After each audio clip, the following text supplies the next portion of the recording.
Okay, well, but this shows also that Morocco is a good team. Yeah. 2022 We talk a lot about finalists. Brazil, but Morocco is a good team. Watch out. Yeah.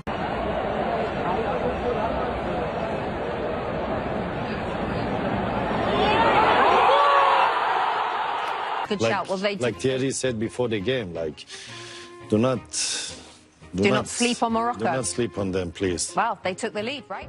Welcome back to Ball Archive. Every World Cup produces one team that the big nations quietly hope to avoid in the draw.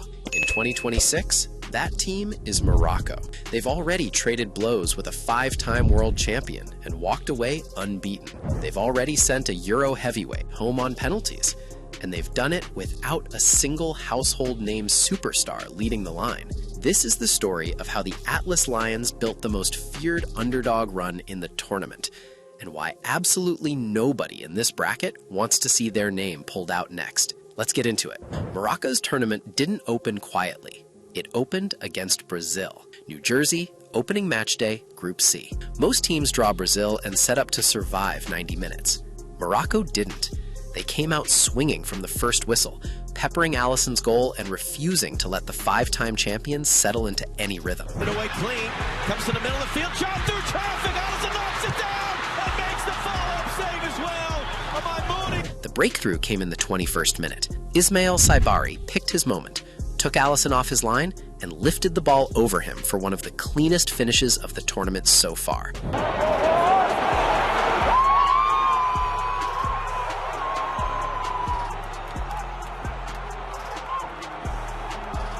For half an hour after that goal, Brazil looked genuinely rattled. Vinicius Jr. eventually pulled Brazil level with a well-taken strike, and the match finished 1-1. On paper, it's a draw.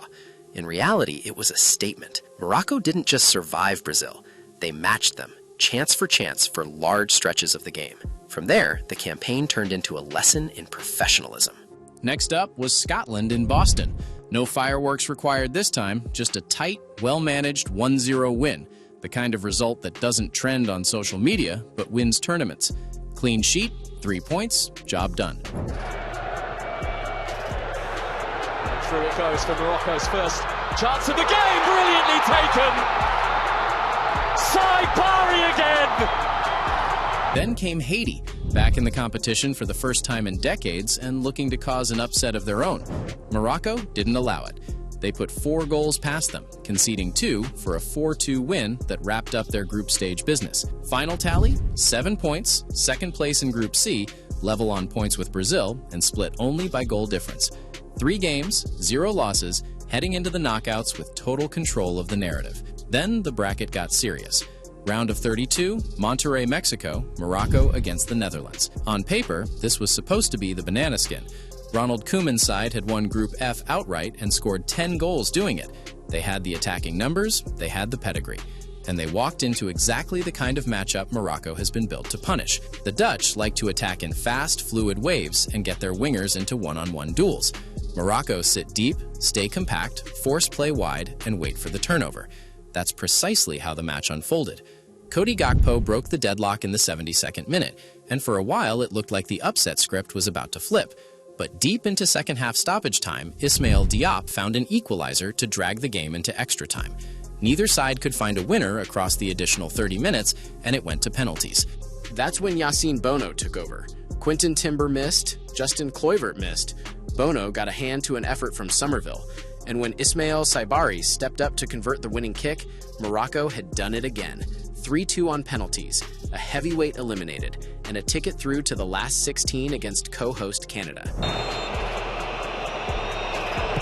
Netherlands strike first, and Ione off the bar! Kluivert hits the box, Weghorst delivers! It's Saibari! 3 knockout-adjacent tests. Brazil neutralized. Scotland and Haiti handled with no drama. The Netherlands broken on penalties. That's the resume Morocco is walking into the rest of this tournament with. So why does this keep happening? Why does Morocco keep doing this to teams that, on paper, should have more than enough quality to get past them? It starts with the spine of this roster, because this isn't a one-man team leaning on a single superstar. This is a squad assembled from the best leagues on the planet. Start at the back. Achraf Hakimi, the captain, is arguably the best attacking fullback alive right now, playing his club football at Paris Saint-Germain. He's not just a defender, he's a launch point. When Morocco win the ball back, Hakimi is often the first man sprinting forward. Alongside him, Mezraoui brings Premier League level experience for Manchester United, and Nayev Aguerd anchors the center of defense with the kind of composure you need in knockout football. Depth pieces like Chadi Riyad in from Crystal Palace and Ismail Diop, who scored the equalizer against the Dutch, add size and reliability to a backline that simply does not concede cheap goals. In midfield, this team blends generations perfectly. There's the calm, cutting presence of Brahim Diaz, the Real Madrid playmaker who dictates tempo between the lines. There's Bilal El Khanous, only 22, already thriving in the Bundesliga with Stuttgart. And there's Ayoub Bouadi, a teenage talent out of Lille who had the option to represent France and chose Morocco instead, a decision that tells you everything about what this federation is building. And then there's Saibari. If there's one player who has turned into this tournament's breakout star, it's him. The lob over Alisson against Brazil, the winning penalty against the Dutch. He's reportedly attracting serious interest from Bayern Munich, and it's easy to see why. He keeps producing in the moments that actually matter. Between the posts, Yassine Bono remains the ultimate insurance policy. This is a goalkeeper who has already single-handedly decided a World Cup knockout tie once before, and he just did it again against the Netherlands. When a shootout starts, Morocco simply have an edge that most nations don't. But rosters alone don't explain this run. The bigger story is the system. Good shout. Well, like Thierry said before the game, like, do not sleep on Morocco. Do not sleep on them, please. Well, they took the lead, right? Morocco are not a possession team. They are not trying to outpass you for 90 minutes. Instead, they drop into a low, disciplined defensive block, funnel opponents into wide areas where good chances are hard to create, and trust their center backs to win the individual battles that matter inside their own box. It's not always pretty to watch. It is miserable to play against. And then the moment the ball turns over, the entire identity flips. Hakimi bursts forward from right back. Saibari and Brahim Diaz start driving at pace. Runners flood into space before the opponent can reorganize. That combination, a defense that refuses to break, paired with a counterattack that punishes you in seconds, is exactly why coaches dread seeing Morocco's name next to theirs in the draw. You can dominate the ball against this team all night. The danger is always in the 3 seconds right after you lose it. None of this happened by accident either. Morocco arrived at this World Cup as reigning Africa Cup of Nations champions and ranked 8th in the entire world. Their road to qualification was about as close to perfect as it gets. They won every single match in CAF qualifying, scored 22 goals, conceded just 2 across the whole campaign, and finished 15 points clear of the second-place team in their group. No other African nation was within touching distance of that level of dominance.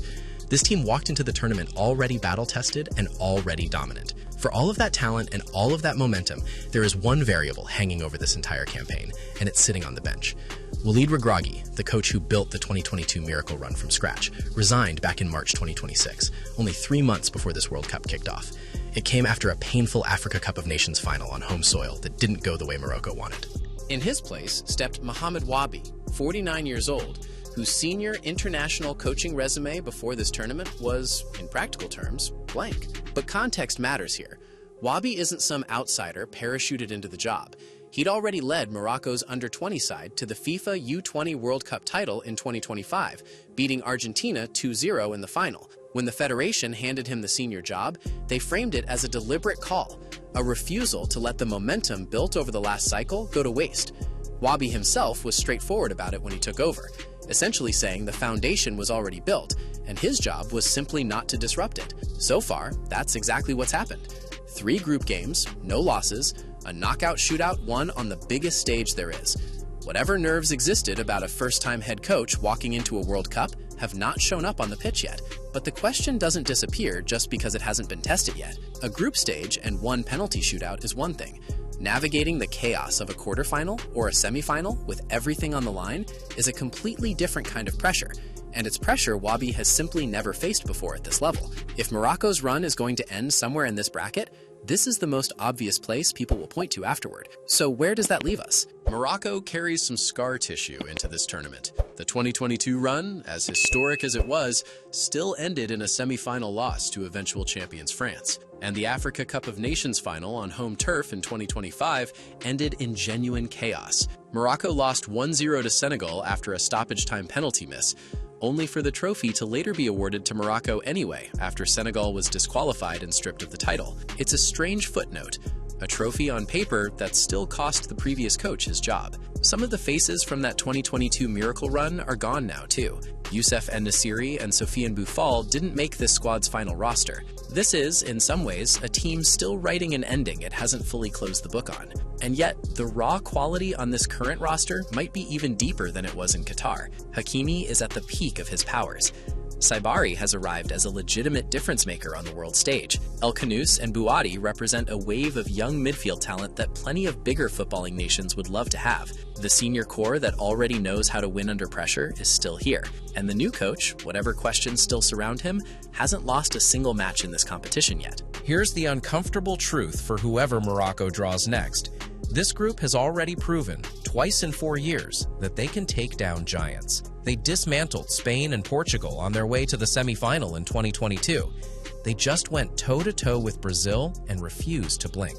They defend like a wall, they counter like lightning, and they've got a goalkeeper who's already turned 2 different World Cup shootouts into his own personal highlight reel. They won't outstar you. There's no single Mbappe or Messi figure carrying this team alone. But they will out-organize you, outwork you, and out-believe you. And that combination has already proven to be enough against some of the best teams on the planet. There's something bigger than tactics working in their favor too. Morocco carries an entire continent and the wider Arab world behind them into every match. And with this World Cup being hosted across the US, Mexico, and Canada, their traveling support has been turning neutral stadiums into home fixtures. That atmosphere is a genuine weapon, and it's one very few other nations in this bracket can call on. A run to the semifinals would match the greatest chapter in Moroccan football history. Anything past that would rewrite it completely. So here's the question heading into the rest of the knockout stage. Do the Atlas Lions match 2022 one more time, or do they finally go all the way and lift the whole thing? Drop your prediction in the comments. If you enjoyed this breakdown, like the video and subscribe to Ball Archive for more World Cup deep dives as the knockout rounds play out. Thanks for watching. See you in the next one.